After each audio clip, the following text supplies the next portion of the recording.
نعرف أصحاب شهادات لم يجدوا وظائف ولم يجدوا مرتبات، ونعرف من لا يقرأ ولا يكتب أنعم الله عليهم وصب عليهم من البركات. السر: وأمر أهلك بالصلاة واصطبر عليها لا نسألك رزقا نحن نرزقك. جاء أحدهم إلى أحد الصالحين يشتكي ارتفاع الأسعار والأثمان.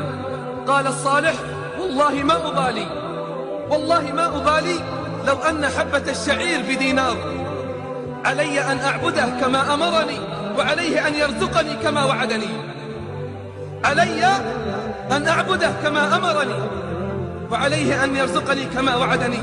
وما خلقت الجن والإنس إلا ليعبدون، ما أريد منهم من رزق وما أريد أن يطعمون. السر: وأمر أهلك بالصلاة واصطبر عليها لا نسألك رزقا نحن نرزقك والعاقبة للتقوى. لما تنزل قول الله جل في علاه على النبي صلى الله عليه وسلم: فخلف من بعدهم خلف أضاعوا الصلاة واتبعوا الشهوات فسوف يلقون غيا. يقول النبي صلى الله عليه وسلم باكيا، يقول: يا جبريل تضيع أمتي الصلاة؟ يا جبريل تضيع أمتي الصلاة؟ قال: يا محمد يأتي أقوام من أمتك يبيعون دينهم كله بعرض من الدنيا قليل، فضيعت الصلوات وارتكبت المحرمات، كيف يستقيم الحال وكيف يتربى المجتمع على الفضيلة إن لم يحافظ على الصلوات؟ أليست الصلاة هي التي تنهانا عن الفواحش والمنكرات؟ أليست الصلاة هي التي تنهانا عن الفواحش والمنكرات؟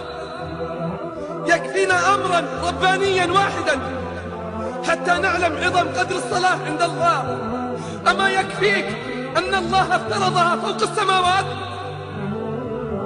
أما يكفيك أن تعلم من قدر الصلاة وعظم شأنها عند الله أنها فرضت فوق 7 سماوات وهو بالأفق الأعلى؟ ادنا فتدلى فكان قاب قوسين أو أدنى فأوحى إلى عبده ما أوحى.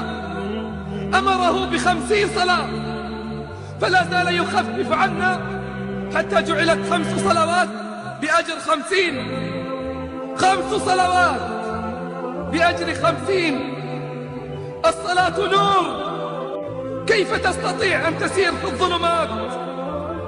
كثير يتخبطون، كثير يشتكون من الهموم والغموم، علاجهم الانضمام إلى صفوف المصلين.